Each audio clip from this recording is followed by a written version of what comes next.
안녕하세요. 살아있는 책 산책입니다. 오늘 산책길의 책은 다수를 위한 소수의 희생은 정당한가입니다. 신체적, 정신적 폭력, 민주주의의 위기, 철학에 관한 편견, 이슬람 문화, 평화 교육에 대해 5명의 연사들이 강연한 부분을 모아둔 책입니다. 프로파일러 표창원 범죄과학 연구소장, 자유주의를 연구하는 고려대학교 역사연구소 연구교수인 오인영 교수, 사회철학 유형들을 비판적으로 검토하고 재구성하여 한국적 현실을 규명하고자 노력하는 청주교육대학교 윤리교육과 선우연 교수, 이슬람 문화 연구가이자 실천가인 이희수 교수, 시민교육으로서의 평화교육을 공부한 고병헌 교수의 이야기까지 모아보며 인간의 존엄성, 인권에 대해 생각해보게 하는 책이었습니다. 폭력, 민주주의, 철학, 이슬람, 평화교육이라는 단어가 멀게만 느껴진다면 학교폭력, 데이트폭력, 가정폭력, 계급폭력 등의 단어를 정말 우리가 민주주의 국가에서 살고 있는지에 대해 생각해 보는 것을 철학이 밥먹여주는지에 대한 질문을 너무나 가슴 아픈 아프가니스탄의 상황을 바라본다면 우리의 삶과 동떨어지지 않음을 알 수 있습니다. 또한 인간으로서 우리는 서로를 존중하고 존중받아야 마땅하나 인권을 중시하지 않는 사회로 인해 희생당하는 사람들도 있다는 것을 알아야 합니다. KBS 1TV에서 방영하는 시사교양 프로그램 이슈픽 쌤과 함께해서 표창원 범죄과학연구소장 편을 보고 폭력, 특히 학교 폭력이 너무나 심각하다는 것을 느꼈습니다. 학교 폭력의 가해자와 피해자 외에 그들을 목격하고도 아무 말 하지 않는 방관자들 역시 또 다른 가해자라고 볼 수 있다고 하는데요. 이 책에서는 폭력을 은폐하는 다양한 곳들에 대해서 이야기합니다. 학교, 기업, 가정 외에 모든 곳에서 우리는 알게 모르게 폭력에 둘러싸여 살고 있다는 것입니다. 폭력의 문제를 해결하기 위해서는 원인을 알아야 한다고 합니다. 성폭력 범죄자들을 화학적 거세를 시켰더니 또 다른 방법으로 폭력을 보여줬다고 하는데요. 연쇄 살인범이 되기도 했고 언어유린을 하는 폭력을 보여주는 사람도 있었다고 합니다. 폭력은 고의적인 힘의 사용이라고 합니다.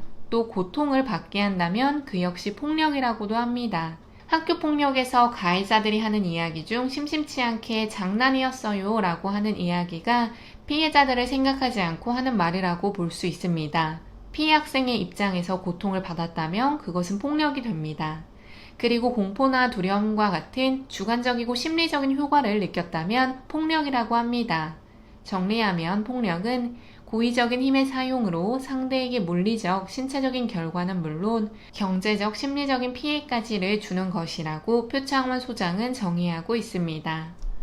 앞서 언급했듯 방관하는 사람들도 또 다른 가해자라고 이야기합니다. 책에서는 부작위에 의한 살인에 대해서도 말하고 있습니다. 조치를 취하지 않음으로써 죽는 것, 피해를 입히는 것에 대해서 이야기하는데요. 세월호 선장이 그 사례라고 합니다.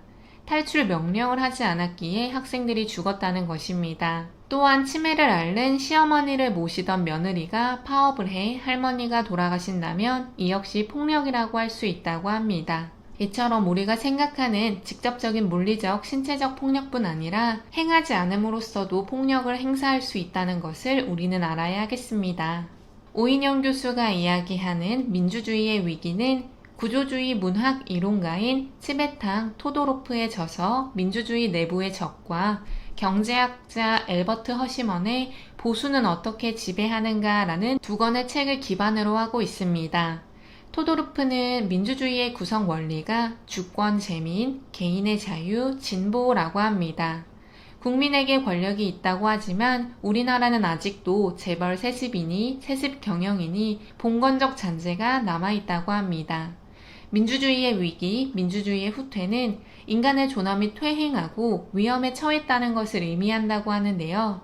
민주주의의 역사가 오래된 나라의 정치는 개개인의 삶을 어떻게 향상시킬 것인가에 주안점을 둔다고 합니다. 더 나은 삶, 더 좋은 삶에 대한 희망이 사라지고 있다는 것 자체가 민주주의의 위기가 심각해지고 있다는 것을 보여주는 증거라고 합니다. 무용론, 역효과론, 위험론 이렇게 세 가지의 명제를 가지고도 민주주의의 위기에 대해서 이야기를 합니다.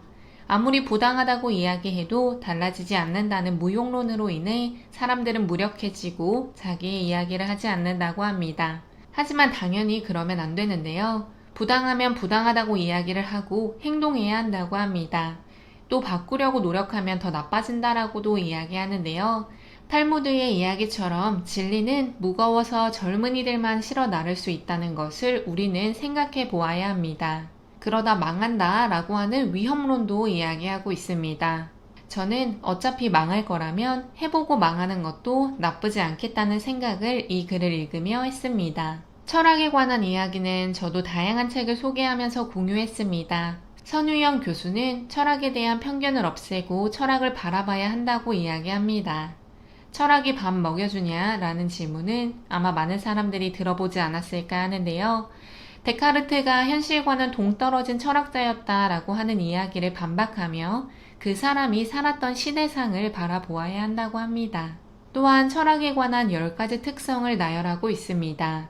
철학은 명사가 아니라 동사이기에 직접 해야 하며 괄호를 치듯 판단을 유보하는 것이라고 합니다. 본질을 인식하게 해주고 근거 없는 편견으로부터 자유롭게 해준다고 합니다. 비판하는 힘을 기르고 비판적 자기 성찰을 하게도 도와준다고 하며 이론의 차원을 넘어 실천해야 하고 질문해야 하며 대화와 토론을 벌여나가는 것이 철학이라고 합니다. 이런 과정을 통해 차이를 존중하고 인정하는 힘을 기르는 것이 철학의 특성이라고도 하는데요.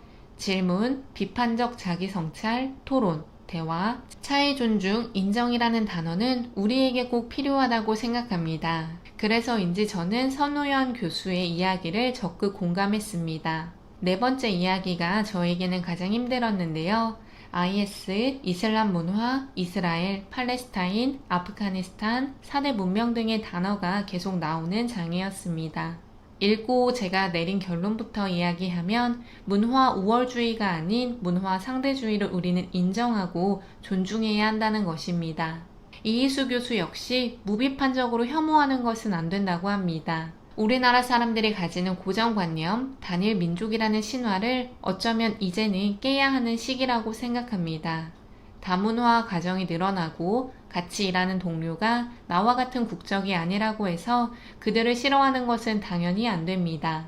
다문화는 포용이라는 가치를 가장 중요하게 생각한다고 책에서는 강조하고 있습니다. 이슬람 문화권의 국가들에서 잦은 분쟁이 일어났고 일어나고 있는 중인 지금의 상황을 어떤 역사로 인해 그렇게 되었는지 책에서는 설명하고 있습니다. 종교, 식민지배, 자원 등 여러 이해 요소가 얽혀 있음을 보게 되었습니다. 이슬람 문화권뿐 아니라 식민 지배를 받았던 국가들이 식민 지배를 했던 국가들을 배척하고 역사적인 상처들이 미처 아물지 못한 채로 또 아픔을 당하는 경우도 있습니다. 유럽 국가와 이슬람 국가들의 악연이라는 소제목이 그를 보여주는 문장은 아닐까 싶습니다. 이희수 교수는 균형 감각을 제시합니다. 어느 나라가 옳고 그름이 아니고 어떤 나라는 우리랑 친하니까 더 잘해주고 어떤 나라는 친하지 않으니까 배척할래가 아닌 균형을 잡아야 한다는 것입니다. 책을 읽으며 외국으로 눈을 돌리기 전에 우리나라 내에서도 균형 감각을 길러야 하는 사람들이 많다고 개인적으로는 생각하게 되었습니다. 서로 다름을 인정하고 차이를 존중하며 균형 감각을 가진 사람들이 함께하면 분쟁보다는 협력을, 싸움보다는 평화를 우리는 만들어갈 수 있지 않을까 싶습니다. 마지막은 평화 교육에 관한 이야기를 합니다. 평화라는 단어가 민주주의만큼이나 추상적이라고 생각이 드는데요.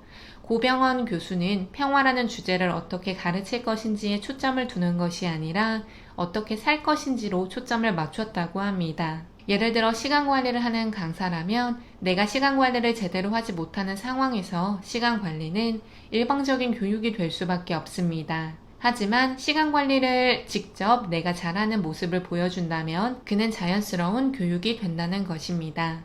평화라는 주제는 제가 예시를 든 시간 관리와는 다릅니다. 하지만 교육을 하고자 하는 그 주제에 맞춰 살려고 하는 것은 교수자가 되기 위해 꼭 필요합니다. 평화와 함께 이 책에서는 행복, 자유 등을 다루고 있습니다. 행복은 소비 나누기 욕망이라고 하며 행복하기 위해서는 욕망을 채울 만큼 돈을 많이 벌거나 욕망을 줄이라고 합니다. 이 역시 말로만 백날 풀어내는 것이 아니라 교수자가 그런 상태로 살아가고 있는지가 더 중요하다고 하는 것입니다. 평화를 교육하겠다는 주제로 이야기를 하지만 교육이라는 관점을 더 들여다볼 수 있었던 5번째 이야기였습니다. 무엇보다 그 어떤 가치보다 생명이 먼저고 사람이 중요하다는 것을 모르는 인간은 없습니다.